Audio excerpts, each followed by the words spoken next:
తాకట్లో ఉన్న మీ బంగారం ఈ రోజు ఎంత ధర చేస్తుందో కొమ్మూరి గోల్డ్ వాళ్ళకి కాల్ చేస్తే ఫ్రీ గోల్డ్ కాస్ట్ చెక్ చేసి చెప్తారు. శ్రీమాత్రే నమః. అందరికీ నమస్కారం అండి. నేను గీతాంజలి, సుమన్ టీవీకి స్వాగతం. ప్రస్తుతం మనం బజార్ ఘాట్ లో ఉన్నటువంటి శ్రీ శ్రీ శ్రీ బంగారు ముత్యాలమ్మ సన్నిధిలో ఉన్నాము. అడుగు పెట్టడమే ఒక దివ్యమైన అనుభూతి అండి. పూర్తిగా టెంపుల్ టూర్ కూడా ఒక వీడియో చేశాను, చూడండి. ప్రస్తుతం అయితే మనం ప్రధాన అర్చకులు గత 35 సంవత్సరాలుగా అమ్మవారి సేవలో తరిస్తున్నటువంటి శ్రీనివాస్ పంతులు గారు ఉన్నారు. వారితో మాట్లాడి విశేషాలు తెలుసుకుందాం. నిజంగా అమ్మవారి మోము చూస్తేనే ఒక తన్మయత్వంలోకి వెళ్ళిపోతామండి. అలా ఆవిడ వచ్చావా నా దర్శనానికి అని ఆవిడ పలకరించినట్టుగా ప్రతి ఒక్కరికి ఆ భావన కలుగుతుంది. అదైతే నాకు అనిపించింది. వెంటనే అది కూడా చెప్పాను. ఎంతో చక్కగా అమ్మవారిని కూడా అలంకరించారు. అయితే అమ్మవారి విశేషాలు తెలుసుకుందాం. ఎన్నో ఏళ్లుగా అమ్మవారు ఇక్కడ కొలువై ఉన్నారు. కొలిచిన వారికి కొంగు బంగారంగా అమ్మవారు వరాలు ఇస్తూ వస్తూ ఉన్నారు. మరి ఆ విశేషాలన్నీ తెలుసుకుందామా? గురుగారు నమస్కారం అండి. శ్రీమాత్రే నమః. శ్రీమాత్రే నమః. చాలా సంతోషం. అంటే ఎప్పుడైనా సరే ఏ దేవాలయ దర్శించాలన్నా, అమ్మవారి దీవెనలు పొందాలన్నా అది పూర్వజన్మ సుకృతంగా చెబుతూ ఉంటారు. అందులో ఆ అదృష్టం ఉందనే భావిస్తున్నానండి. చాలా సంతోషం అనిపించింది అమ్మని చూడగానే. కానీ మీ విషయం విన్నప్పుడు 35 ఏళ్లుగా అమ్మవారి సేవలో తరిస్తున్నారని విన్నాము. మరి ఆ విశేషాలు తెలియజేస్తారా? అలాగే అమ్మవారి వైశిష్ట్యం. శ్రీ శ్రీ బంగారు ముత్యాలమ్మ దేవాలయం, బజార్ ఘాట్, నీలోఫర్ రోడ్డు. గత 300 సంవత్సరాలుగా ఈ అమ్మవారు కొలువై ఉన్నారు. ఇది గుడి అంతా కూడా న్యూ కన్స్ట్రక్షన్ అయింది. తర్వాత బోనాల పండగ శ్రావణ మాసంలో అమ్మవారికి శక్తిపీఠం, ఇది అష్టశక్తిపీఠం, 18 శక్తిపీఠాలు అమ్మవారు. గాజులు అలంకారంతో పూజ, పుష్పార్చన పూజ, తులసార్చన పూజ ఇవన్నీ జరుగుతాయి శ్రావణ మాసం. శుక్రవారము అమ్మవారికి నిమ్మకాయ దీపారాధన, అలాగే మంగళవారం నాడు నిమ్మకాయ దీపారాధనలు, రావుకాల పూజలు. ఎప్పుడుగా ఉండే చాలా బాధలు పడుతూ దీర్ఘ రోగాలతో ఉండే వాళ్ళకు కూడా శుక్రవారం నాడు కనుక 10:30 నుంచి 12 లోపు రావుకాల దీపారాధన 5 నిమ్మకాయలతో పూజ చేసి బెల్లం మొక్క పెట్టి అమ్మవారికి పూర్ణదండాలు 5 పెడితే అనుకున్న పని అవుతుంది. 41 రోజు 40 ప్రదక్షిణాలు చేస్తే ఒక్కటే ఒక్క మొక్కు మొక్కుకోవాలి. ఈ మొక్కు నువ్వు చెయ్యాలి, తీరవాల్సిందే అని అంటే అమ్మ ముందు ఉండి నడిపిస్తుంది. అమ్మ చాలా శక్తి పవర్ అయినది. అలాగ మంగళవారం, శుక్రవారం, ఆదివారం బాగుంటుంది. దసరాలో 9 రోజులు కూడా హోమాలు, విశేషమైన అలంకారాలు, శ్రీచక్రం మీద కుంకుమార్చన, అభిషేకము. అమ్మవారికి శుక్రవారం, మంగళవారం అభిషేకం జరుగుతుంది. అన్నప్రసాద కార్యక్రమం కూడా వినాయక చవితిలో కూడా అత్యధిక సంఖ్యలో బాగా జనం వస్తారు.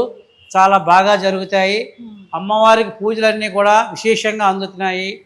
ఆవిడ మోము చూస్తేనే అర్థమవుతుంది ఆవిడ ఎంత ఆనందంగా. ఆ తల్లి దయ వల్ల అందరూ బాగుంటున్నారు.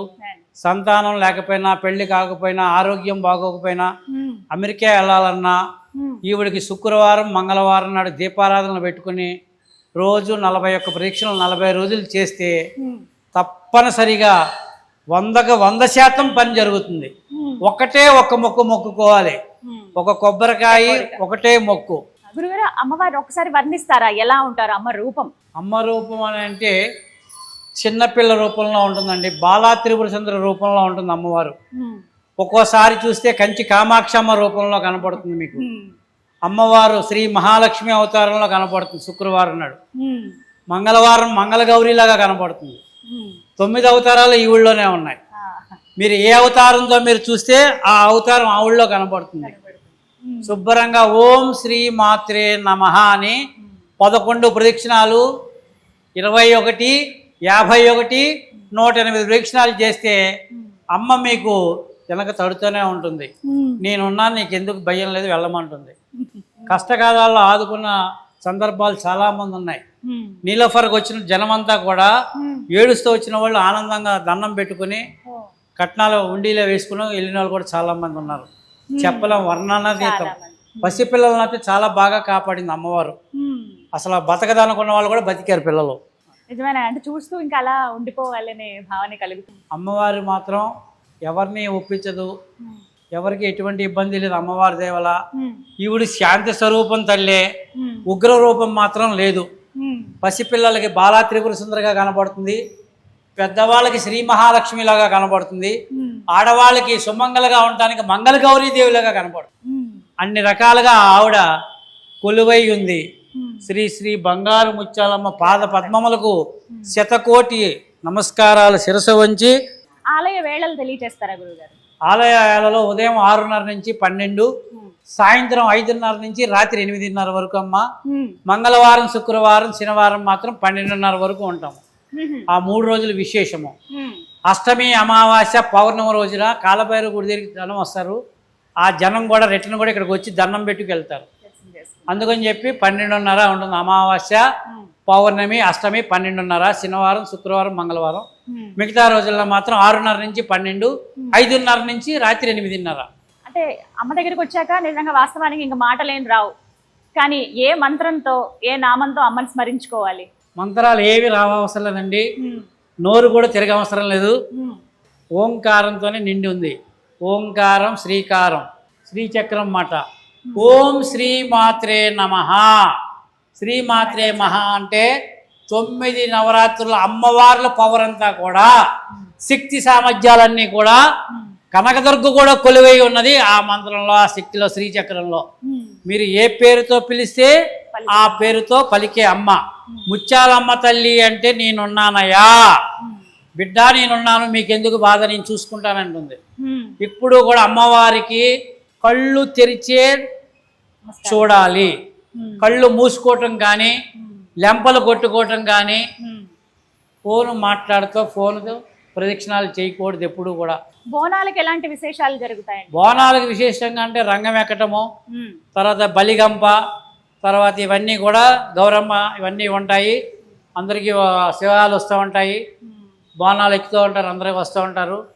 నెక్స్ట్ డే కూడా చాలా విశేషంగా ఉంటాయి, ప్రోగ్రామ్స్ అన్ని చాలా ఉంటాయి. సోమవారం కూడా చల్లకొండ అవన్నీ ఉంటాయండి, బలిగంప, చల్లగంప ఇవన్నీ. తర్వాత మహిషాసురమర్దిని కార్యక్రమం ఉంటుంది. అది ఎప్పుడో చాలా రోజుల నుంచి వస్తుందండి. అమ్మవారి గుడి కొలువైనప్పటి నుంచి కూడా మహిషాసురమర్దిని ఉంటుంది, భరతనాట్యం ఉంటుంది. మామూలుగా మంచి దేవుడి కార్యక్రమాలు అవన్నీ ఉంటాయి. అసలు అమ్మవారు ఎన్నేళ్లుగా ఇక్కడ కొలువై ఉన్నారండి? అమ్మ ఎన్ని సంవత్సరాలు? 300 సంవత్సరాలు అయిందమ్మా. 300 సంవత్సరాలు. మీరు పూజ చేయటం, అమ్మవారి సేవలో ఉండడం ఎన్నేళ్ళు? 35 సంవత్సరాలు అయిందమ్మా. అప్పుడు అసలు అమ్మవారు ఎలా ఉండేవారు? అమ్మవారు చిన్నది మట్టి అమ్మవారు ఉండేది, ఇలా ఉండేవారు, చేయి ముడుచుకుని. కొలంబ మేళ నుంచి వచ్చింది ఇది. అమ్మవారు కొత్తగా చేయించారు, ప్రాణ ప్రతిష్ఠ చేసి. పాత అమ్మవారిని జోగులాంబ టెంపుల్ దగ్గర జలమయం చేశారు.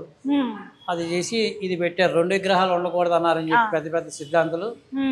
ఒకటే అమ్మవారికి చేయాలి. ఇప్పుడు ఒడిబియ్యం తెస్తే ఒకటే చీర పట్టుకొస్తారు, ముత్యాలమ్మకే కానీ దుర్గకైనా కానీ. 2 దుర్గలు ఉన్నాయి, వాళ్ళు తేకపోతే వాళ్ళు బాధపడతారు. అప్పటికప్పుడు ఏమీ దొరకవు. అందుకని కాబట్టి ఒక అమ్మవారినే పెట్టాలి, ఒక అమ్మవారినే చేయాలని అంటే ఇక ఆ అమ్మవారే మహాబలిపురం నుంచి తెప్పించారు. ఇవన్నీ కూడా వినాయకుడు, పళని సుబ్రహ్మణ్య స్వామి అమ్మవారు, అష్టాదశ శక్తి పీఠాలు అమ్మవార్లు, ఎదురుగుండా పోతురాజు సింహము, విశేషంగా బలిహరణ అవన్నీ ఉంటాయి, ప్రసాదాలు ఉంటాయి, కుంకుమార్చనలు, అభిషేకాలు. దీపావళికి, దసరాలో 108 దీపారాధనలు ఉంటాయి అమ్మవారి చుట్టూతాను. మీరు 35 సంవత్సరాల క్రితం వచ్చినప్పుడు అప్పుడు ఎలా ఉండేది చెప్పండి? ఏం లేదండి, నార్మల్గా ఉండేది. రావటం, జస్ట్ పూజ చేసుకుని వెళ్ళిపోవటమే. ఈ గుడి బాగా కట్టిన తర్వాత, డెవలప్ అయిన తర్వాత ఇవన్నీ వచ్చాయి. అంతకుముందు ఇవేం లేదు, ఖాళీ బోనమే. ఖాళీ బోనం చేయాలి, ఫెస్టివల్ ప్రోగ్రామ్ జరుగుతూ ఉంటుంది, క్లోజ్ అయిపోయేది. అప్పట్లో నీళ్లలోనే ఉండేవారు అమ్మవారు అని విన్నానండి. వర్షాకాలం వస్తే మాత్రం ఇది 6 ఫీట్ల లోతుంది అమ్మగారు. ఈ 6 ఫీట్ల లోతులో ఆ పైన రోడ్డు మీద నీళ్ళన్నీ అమ్మవారి దగ్గరికి వచ్చేసి కిందకు ఉండేది బాగా. 6 ఫీట్లు ఒక మనిషి మునిగిపోతాడు. పొద్దున్న తీసామనుకోండి మళ్ళీ సాయంత్రానికి వచ్చేస్తాయి, సాయంత్రం తీస్తే మళ్ళీ పొద్దున్నకి వచ్చేస్తాయి. ప్రతి వర్షాకాలానికి ఇలాగే వానాకాలం వచ్చిందంటే భయం వేస్తుంది. మరి అప్పుడు మీరు ఎలా పూజ చేసేవారు?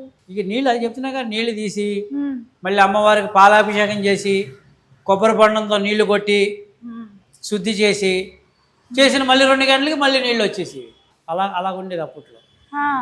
ఇది తర్వాత ఇవన్నీ అయిన తర్వాత ఇప్పుడు ఇంత అలంకారం మీరు చూస్తున్నారు అమ్మవారిని. ఇంత గద్దె మీద కూర్చుంది అమ్మవారు, అప్పుడు లేదు, చిన్నదే ఉండేది అమ్మవారు. ఒక మందిరంలాగా ఉండేది, పూజా మందిరంలాగా. ఇంతే అమ్మవారు. ఒక చీర అలా తిప్పు కట్టి ఒక దండేస్తే అయిపోయేది. ఇవన్నీ లేవు, చిన్న గుడి. దీని కింద రాగి చెట్టు ఉండేది, 160 సంవత్సరాల రాగి చెట్టు ఉంది. ఆ రాగి చెట్టు గుడి గడ్డి వస్తుందని చెప్పి బ్రేక్ చేయాల్సి వచ్చింది. అది తీసేశారు, మళ్ళీ స్లాబ్కి ఇబ్బంది అవుతుంది కదా అని. చేసిన తర్వాత అందరూ సహాయ సహకారాలు కమిటీ వాళ్ళందరూ కూడా ఎవరికి తగ్గ స్థాయిలో వాళ్ళందరూ కష్టపడి అమ్మవారికి ముందుండి అన్ని ప్రోగ్రాములు జయప్రదం చేయాలని చెప్పి కలిసికట్టుగా చేస్తున్నారండి. ఆవిడ నడుపు వాళ్ళు రారు అనుకున్న వాళ్ళు కూడా వచ్చేస్తున్నారు ఆటోమేటిక్గా.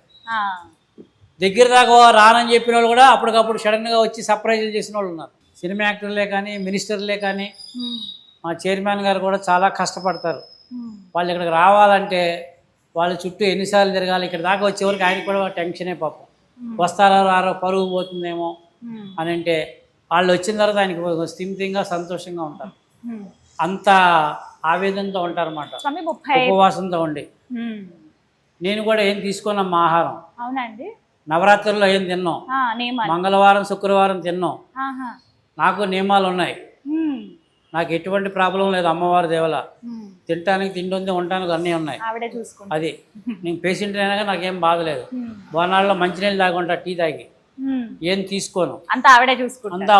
అమ్మవారికి అసలు ఎటువంటి నైవేద్యాలు సమర్పిస్తారండి? అమ్మా నైవేద్యాలు అంటే పొంగళ్ళు, పులిహార, దద్దోజనం ఇవన్నీ కూడా అమ్మవారికి ఎక్కుతాయి. స్వీట్ బూందీ, బెల్లం జిలేబీ. అమ్మవారికి బెల్లం జిలేబీ అంటే బాగా ఇష్టం. బెల్లం ప్రియురాలు ఆవిడ. అమ్మవారు బెల్ల ప్రియురాలు. కొబ్బరి, బెల్లము, శనగలు ఇవి ఎక్కుతాయి నైవేద్యం కింద. పేటన బదులు గుమ్మడికాయ కొట్టాలి యాక్చువల్గా, కాకపోతే ఇక్కడ ఆచారం ఉంది కాబట్టి వాళ్ళు ఒక ఏటన అక్కడ కోసుకుని అటు వెళ్ళిపోతారు బయటకి.